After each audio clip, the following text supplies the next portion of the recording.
Hello everyone! In recent days, the world of the arts has quietly said goodbye to several familiar faces. Artists who once appeared on stage, on screen, and in the memories of many generations of audiences. Some brought laughter, some left behind melodies that cannot be forgotten. Others devoted their entire lives to telling stories that make us reflect. Today, we will look back at the lives of the artists who have recently passed away and the marks they left on popular culture.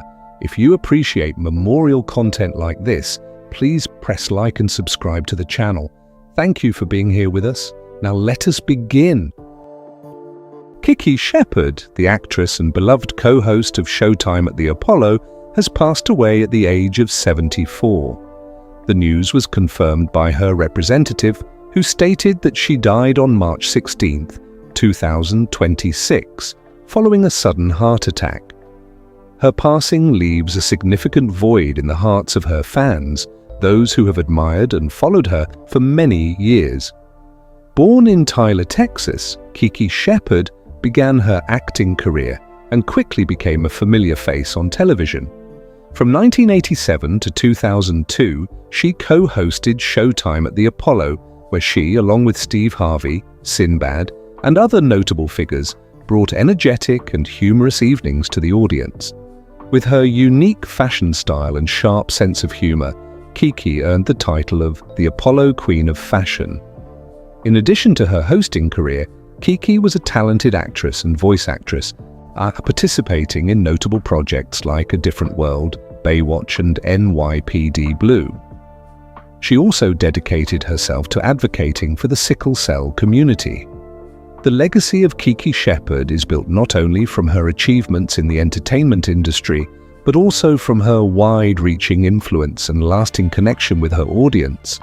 Her image will continue to live on in the hearts of those who loved her and the show Showtime at the Apollo. Veteran actor Matt Clark, a familiar face of American film and television for many decades, has died at the age of 89. The information was confirmed by his family to the press. He passed away on March 15, 2026, at his home in Austin, Texas, after experiencing complications from a back surgery that had been performed earlier. Matt Clark was born on November 25, 1936, in Washington, D.C. He began his acting career in the 1960s and quickly became a character actor trusted by filmmakers. Over several decades, Clark appeared in numerous films and television programs, often taking supporting roles but leaving a clear impression. He is best remembered by the general public for the role of Chester the bartender in the film Back to the Future, Part 3, 1990. In addition, as he also appeared in the sitcom Grace Under Fire, along with many other productions spanning multiple genres. During his career, Matt Clark took part in many Western films and worked alongside major Hollywood figures such as Clint Eastwood and John Wayne. Another notable film of his was The Adventures of Buckaroo Banzai Across the Eighth Dimension, 1984, which later became a cult classic in popular culture. His career lasted for several decades, with hundreds of appearances on screen. Although often in supporting roles, Matt Clark was respected by colleagues and audiences alike for his perseverance and his quiet contributions to Hollywood cinema. Oscar-winning actor Robert Duvall, one of the most representative figures of modern American cinema, has died at the age of 95. The information was confirmed by his wife, Luciana Pedraza, who told the media that he passed away on February 15, 2026, at the family's ranch in Middleburg, Virginia, surrounded by loved ones. Robert Duvall was born on January 5, 1931, in San Diego, California. His father was a U.S. Navy admiral, and Duvall's early life was shaped by military discipline before he decided to pursue an acting career. After serving in the military, he moved to New York and studied at the neighborhood Playhouse School of the Theater, an institution that trained many notable Hollywood actors. His first film role that brought him attention was Boo Radley in To Kill a Mockingbird, 1962. From there, Robert Duvall steadily built a lasting career, becoming one of the most respected character actors in American cinema. In the 1970s, his name became associated with several classic films. He played Tom Hagen in the first 2 installments of The Godfather, earning an Academy Award nomination for Best Supporting Actor. In 1979, his role as Lieutenant Colonel Kilgore in Apocalypse Now created one of the most memorable characters in war cinema. In 1983, Robert Duvall won the Academy Award for Best Actor for his role as country singer Max Sledge in Tender Mercies. This performance is considered one of the most refined and profound in his career. Over more than 6 decades of work, he received 7 Academy Award nominations along with major honors, including Golden Globe, Emmy, and SAG Awards. The passing of Robert Duvall closes the journey of a steadfast and respected actor. His performances will continue to be remembered as an important part of American cinema. Singer Tommy DiCarlo, who once became the lead vocalist of the legendary rock band Boston, has died at the age of 59. The information was confirmed by the band Boston in a statement posted on their official Facebook page. Tommy DiCarlo passed away on March 9, 2026. The group expressed deep sorrow and sent condolences to his family and fans. Tommy DiCarlo was born on April 23, 1965. He did not begin his music career through the usual path of professional artists. He had been a loyal fan of Boston for many years. His life changed after Brad Delp, the band's lead singer, died in 2007.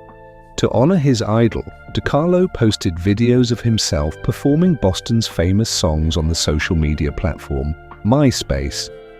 These videos quickly attracted the attention of Tom Scholz, the founder of the band Boston. Impressed by DiCarlo's voice and passion, Scholz contacted him and invited him to perform in tribute concerts for Brad Delp. From 2008, Tommy DiCarlo began performing with Boston and became one of the band's main vocalists on tour. His presence helped the group continue bringing their classic songs to audiences on many major stages. In the memorial statement, members of Boston said that DiCarlo was an important part of the band's family and was loved by both the band members and the fans. The story of Tommy DiCarlo, from a fan to the singer of the very band he loved, will continue to be remembered within the rock community. Musician and keyboard artist Augie Myers, one of the important figures of Texas music and Tex-Mex rock, has passed away at the age of 86. Information confirmed by sources in the music community and industry press reported that he died on March 7, 2026, bringing to a close more than half a century of activity by an artist with wide-ranging influence. Augie Myers was born on May 31, 1940, in Texas. He became widely known in the 1960s as a member of the band Sir Douglas Quintet, together with musician Doug Sahm. The band combined several styles such as rock, Tex-Mex, country, and rhythm and blues. The Vox Continental organ sound played by Myers quickly became the group's distinctive signature. Sir Douglas Quintet achieved success with the songs She's About a Mover, 1965, and Mendocino, 1969. In these recordings, Myers' keyboard parts contributed to creating the distinctive character of Texas music of that period. Throughout his career, Myers also collaborated with many well-known artists such as Bob Dylan, Tom Waits, and John Hammond. He was also a member of Texas Tornadoes together with Doug Sahm, Freddie Fender, and Flaco Jimenez, a group that had major influence in the modern Tex-Mex genre. In addition to his band work, Myers released many solo albums, continuing to combine country, blues, and Tex-Mex. His organ style became an important part of the sound of Texas music. The passing of Augie Myers brings to a close the journey of an artist who helped shape the distinctive sound of Texas music for many decades. Singer and songwriter Country Joe McDonald, a prominent figure of the 1960s anti-war music movement and the leader of the band Country Joe and the Fish, has died at the age of 82. According to information confirmed by his family and manager to the press, he died on March 7, 2026, at his home in Berkeley, California, after a period of battling cancer. Country Joe McDonald was born in 1942 in Washington, D.C., and grew up in California. Before entering the path of music, he served in the United States Navy. After leaving the military, he joined the student movement in Berkeley and began writing songs that reflected the political and social atmosphere of that period. He became well known when he founded Country Joe and the Fish in the mid-1960s, a band associated with the psychedelic rock movement in San Francisco. In 1967, his song "I Feel Like I'm Fixin' to Die Rag" was released and quickly became a representative anti-war song. One of the most memorable moments in his career took place at Woodstock in 1969 when he performed this song in front of hundreds of thousands of people. That performance was later regarded as one of the iconic moments of the famous music festival. The passing of Country Joe McDonald marks the end of the journey of an artist who used music to reflect the spirit of a generation. His songs continue to be remembered as part of the history of American music. The American entertainment industry has always been dazzling and full of allure, but behind the stage lights is a relentless machine where many stars shine brightly for a moment and then quickly disappear. Only a very small number of people can begin on stage as children, become idols of an entire generation, and still endure through decades as times change. Marie Osmond is one of those rare cases. Her story did not begin in an ordinary family. She was born on October 13, 1959, in Ogden, Utah, with the full name Olive Marie Osmond. When Marie first cried at birth, the Osmond family was not an unknown family. In the early 1960s, her older brothers, the group the Osmond Brothers, had already begun building a reputation on American television. Performances, carefully rehearsed harmonies, long trips for filming and touring had become part of the family's daily life. The Osmond home was therefore rarely quiet. The living room often echoed with harmonies repeated again and again until they were perfect. The dinner table sometimes turned into a place to discuss performance plans. Music, discipline, and public image were present almost every day. That family was led by George Osmond, Marie's father. He had once been an army sergeant and brought a nearly military level of discipline into raising his children. At the same time, he was a devoted member of the Church of Jesus Christ of Latter-day Saints. In George Osmond's mind, his children did not represent only themselves. They represented the family, their faith, and the moral values he believed in. Every action in public carried a meaning greater than a simple performance. And if George was the one who set the structure, Olive Osmond, Marie's mother, was the one who kept the family from falling apart under those enormous pressures. She brought warmth and stability into an environment that was always busy. Olive encouraged each child to develop their own individuality while still keeping the family united, something that later became the foundation of the Osmond brand. In that large family, Marie held a special place. She was the only daughter among 9 children. Among the male voices already familiar to American audiences, her presence was like a different note. Not the center of the group, yet not entirely outside it, a gentle presence within the chorus of her brothers. From the moment she was born, Marie Osmond stepped into a world where music, discipline, and public attention existed side by side. But she never truly had a clear boundary between family life and the stage. Her life began inside an entertainment machine that was already in motion, and from a very early age, she became part of it. Some artists step onto the stage after they have grown up. Marie Osmond did not have that choice. By the time Marie Osmond was old enough to understand what television was, the cameras were already right in front of her. In 1963, at just 3 years old, Marie made her first appearance on The Andy Williams Show. It was not a carefully prepared debut like many artists would have later. She simply stood beside her older brothers under the studio lights. A small girl, her eyes wide open, her smile still a little shy.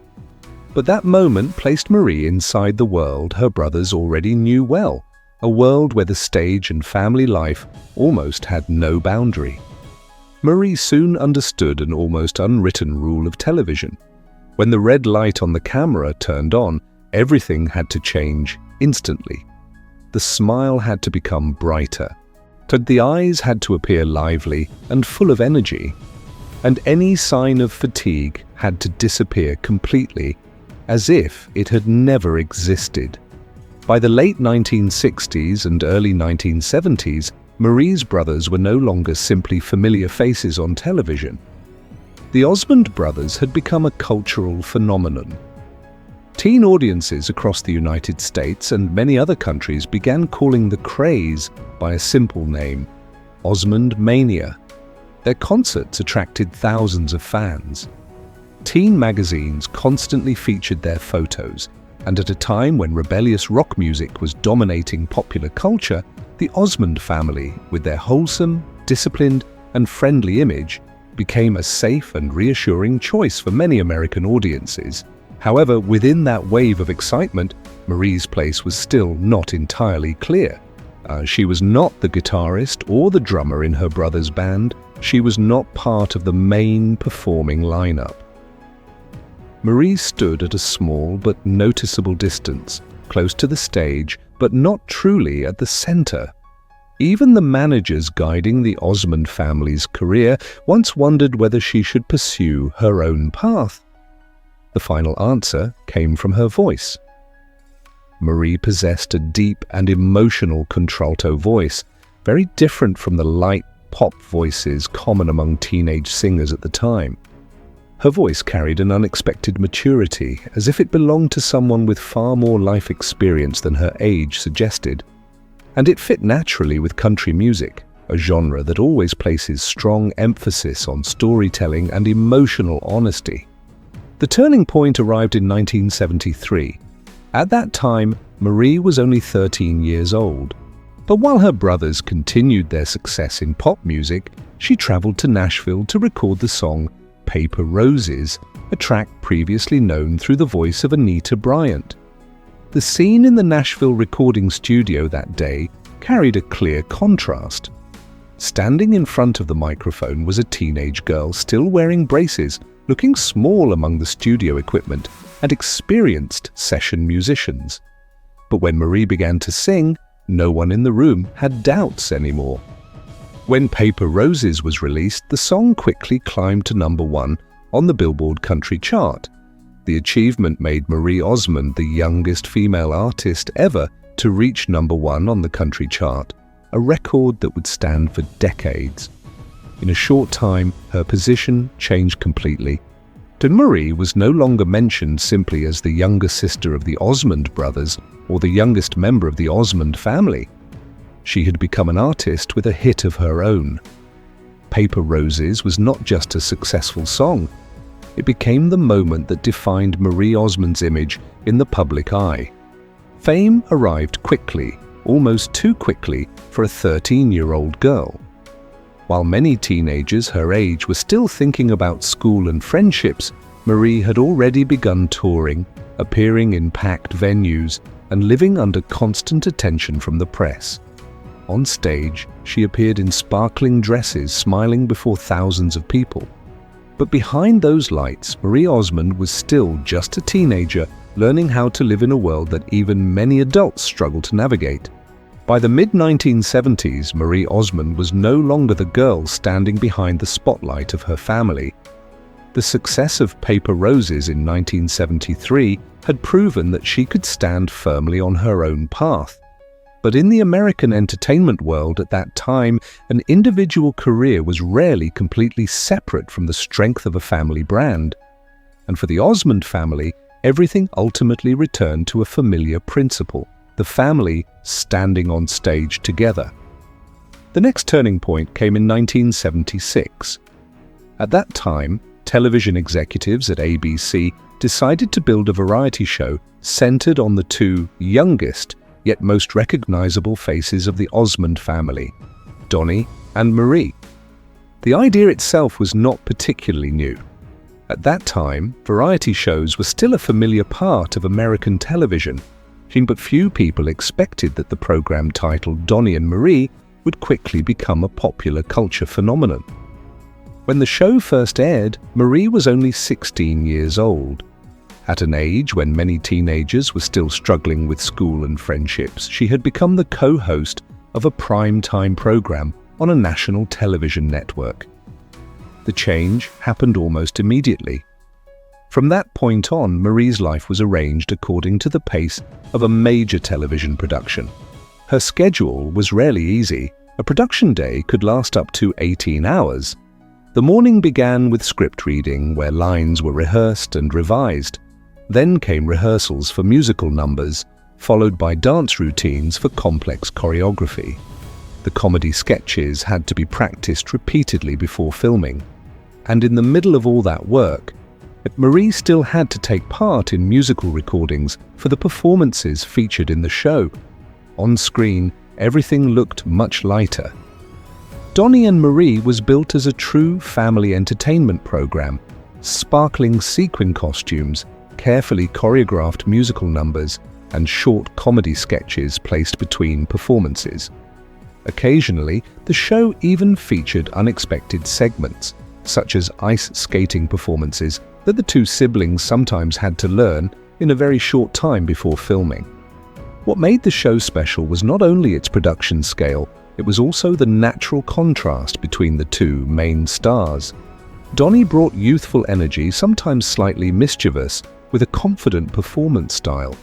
Meanwhile, Marie offered a perfect contrast: calmer, graceful, and quick-witted in dialogue.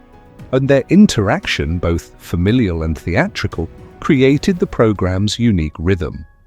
After only a short time, Marie's image began to be seen as the model of America's wholesome sweetheart, a girl who was talented, humble, charming enough to be a star, yet still approachable enough for audiences to feel familiar with her. However, behind the stage lights of that variety show existed another world. Behind the scenes, producers and managers closely monitored every detail of Marie's image, especially her weight.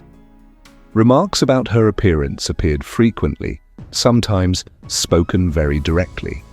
The message was almost always the same: if the show wanted to remain successful, she had to maintain a very slim figure. For a 16-year-old teenager, comments like that were not easy to ignore. Gradually, eating, something ordinary for everyone, became something that had to be tightly controlled. Marie began paying closer attention to every meal, every number on the scale, every small detail that might affect her image on television. None of this ever appeared before the audience. On screen, Marie Osmond continued to smile, sing, dance, and exchange playful jokes with her brother, as if everything happened naturally. But behind that familiar smile, the pressure to always be perfect was slowly becoming a part of a life she was still far too young to fully understand. There are moments in the entertainment industry when the stage lights fade faster than anyone realizes. For the Osmond family, that moment arrived in the late 1970s, not through a sudden collapse, but through a slow shift in the entire landscape of popular culture. For years, Donnie and Marie had been a familiar part of American television. Every week, the show brought audiences a dazzling world. But as the 1970s gradually came to a close, audience tastes began to change. Punk music emerged with raw and rebellious energy. New wave introduced sounds that felt newer and colder. On television, audiences began turning toward sharper, bolder sitcoms rather than traditional variety shows. In that context, the wholesome image that had once defined the success of the Osmond family suddenly seemed outdated. By 1979, the inevitable finally happened. Donnie and Marie was cancelled. At that time, Marie was only 20 years old. During the previous 4 years, she had lived almost entirely within the rhythm of the show, a life scheduled hour by hour, revolving around rehearsals, tapings, and broadcasts. When the program ended, it was not just a stage that disappeared. A part of the professional life she had known for years also suddenly came to a close. But losing the television show was only the beginning. Behind the scenes, the Osmond family had been pursuing a far more ambitious project. George Osmond, who had always believed in the possibility of building an entertainment empire for the family, had invested heavily in constructing a television production studio in Orem, Utah, and his vision was clear: to transform the Rocky Mountains region into a new production center, a kind of Hollywood of the West. The idea sounded promising, but in reality, the television industry does not operate according to geographic dreams. When major networks failed to bring the production projects that had been expected, the studio quickly became a massive financial burden.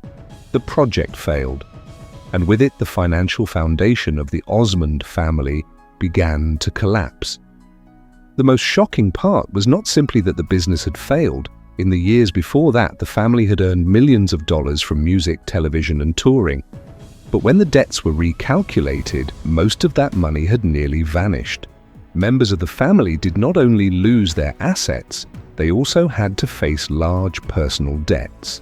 In an effort to maintain their careers and their presence in the public eye, Donnie and Marie continued to take on various projects. One of them was the film Goin' Coconuts.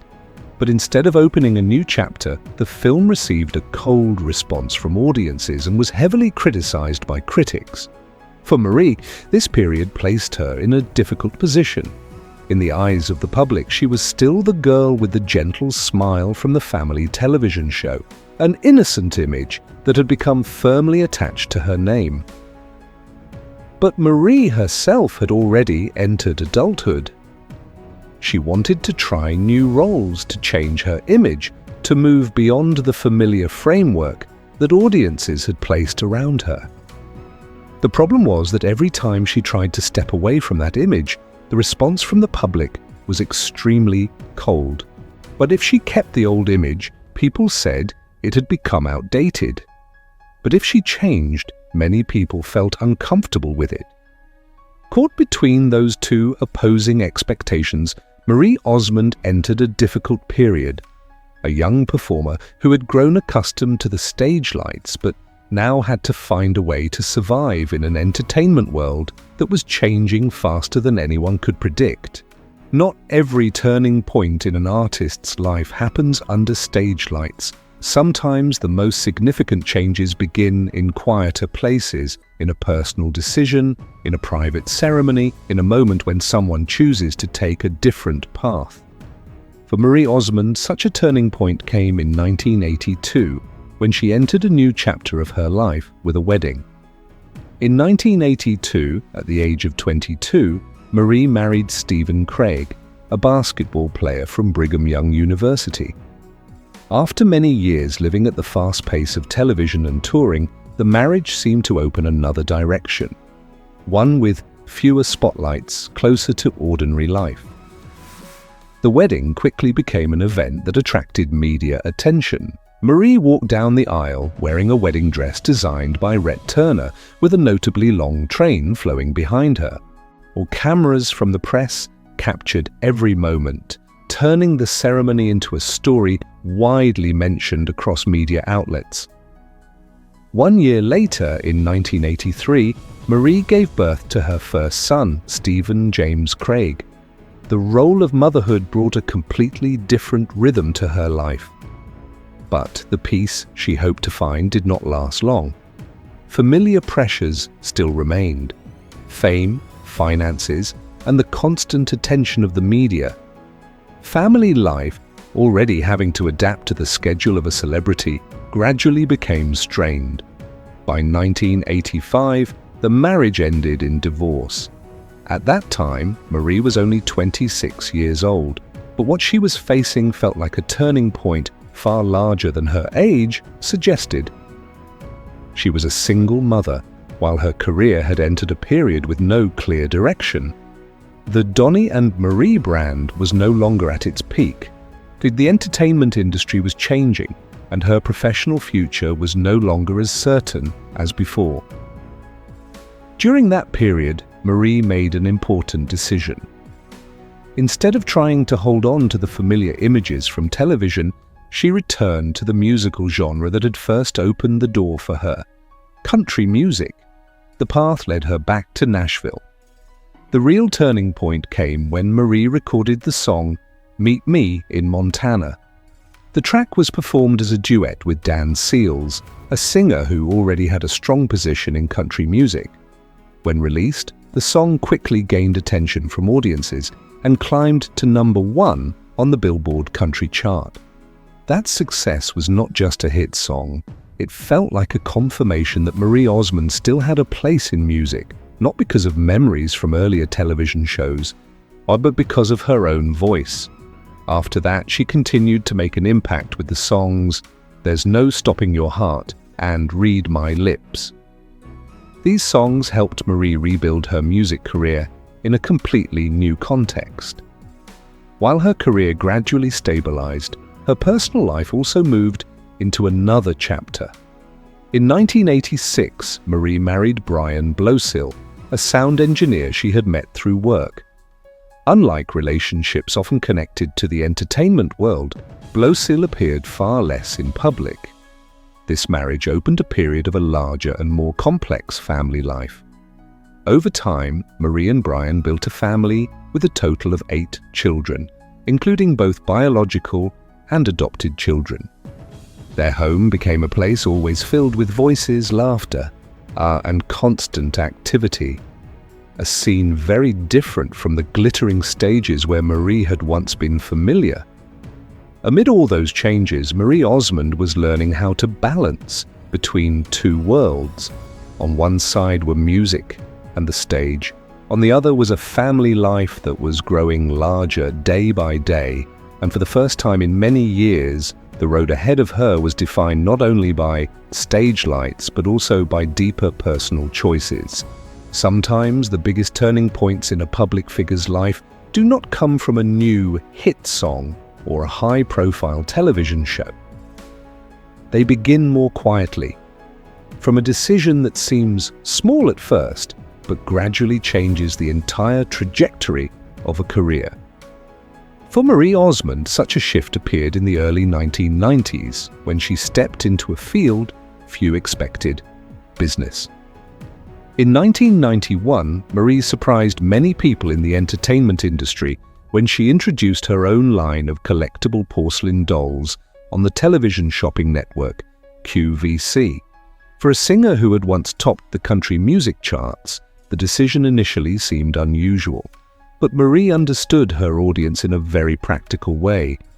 Many of her fans at that time were women who had grown up alongside her, people who appreciated both handcrafted artistry and items with sentimental value. When Marie appeared on QVC to present the first dolls, she did more than simply talk about the product. She spoke about how they were designed, about the details in each face, and about the idea behind every model. The response from viewers came almost immediately. The dolls sold out within minutes. In a short time, Marie's line became one of the most successful brands in the history of QVC. That success gave her a new public image. Marie Osmond was no longer only a singer or a television star. She was also a businesswoman. At the same time, at home, she remained the mother of a large family, trying to balance work with family life. But behind that picture that seemed almost perfect pressure was quietly building. By 1999, after the birth of her son Matthew, Marie began to go through a difficult period she had never fully prepared herself to face. Doctors later identified it as severe postpartum depression, a psychological condition that can occur after childbirth, but at that time was still rarely discussed publicly. The days after Matthew was born were not like what Marie had experienced with her previous children. A lasting exhaustion, emotional instability, and a difficult-to-explain emptiness slowly appeared. At one point, when the mental pressure became overwhelming, Marie left the house, got into her car, and drove for hours without any clear destination. Eventually, she stopped at a hotel, rented a room, and stayed there alone. For someone who had lived for years under public attention, admitting feelings like these was not easy. But after receiving the treatment and support she needed, Marie decided not to keep the story to herself. In 2001, she published the memoir Behind the Smile: My Journey Out of Postpartum Depression. In the book, Marie described in detail her experience with postpartum depression, from the first signs to the process of recovery. The public response went far beyond what she had expected. Thousands of women wrote to her, sharing that they had gone through similar feelings but had never dared to speak about them. Conversations about mental health began appearing more often on television, including a notable interview between Marie and Oprah Winfrey. After that period, Marie Osmond's role in the public eye changed once again. She was no longer only an entertainer and not only a businesswoman. She had also become a voice speaking about mental health, especially postpartum depression, a subject that had rarely been discussed openly before. And for Marie, telling her story was not simply part of a celebrity image, it was a way of turning a personal experience into something that might help others who were walking the same path. There are tragedies in life that do not stop a person, but they change them forever. For Marie Osmond, the years after 40 were not simply a period of continuing her career. They were a time when fame, loss, family, and inner strength became intertwined in ways no one could have prepared for. One of Marie's most notable returns to the public eye took place in 2007, when she joined the program Dancing with the Stars. At that time, Marie was nearly 50 years old, much older than many contestants who typically appeared on the dance competition, known for its extremely demanding training schedule. Rehearsals lasted for hours every day. The live performances required endurance, technique, and complete concentration. But Marie entered the show with clear determination. Over the course of the season, she lost nearly 50 pounds and advanced deep into the competition. When the show concluded, Marie finished in third place overall, a result that surprised many viewers and also marked a strong return to the public stage. Not long after that, Marie and her brother Donny Osmond began a long-term residency show at the Flamingo Hotel in Las Vegas. At first, it was planned as a short project, but the show quickly attracted a steady audience and eventually became one of the notable residency shows on the Las Vegas Strip, lasting 11 years. Each night, the two siblings stepped onto the stage again with familiar songs, old stories, and the bond that had existed since the time they were teenagers on television. But during that period of success, one of the greatest tragedies in Marie's life occurred. On February 26, 2010, her adopted son, Michael Blossil, died in Los Angeles. Michael was only 18 years old. It was later confirmed that he had taken his own life after a long struggle with depression and personal pressures. For Marie, the shock was beyond words. Losing a child is often considered the deepest pain a mother can experience. In the days that followed, the family had to face the funeral, the attention of the media, and questions that no one could answer.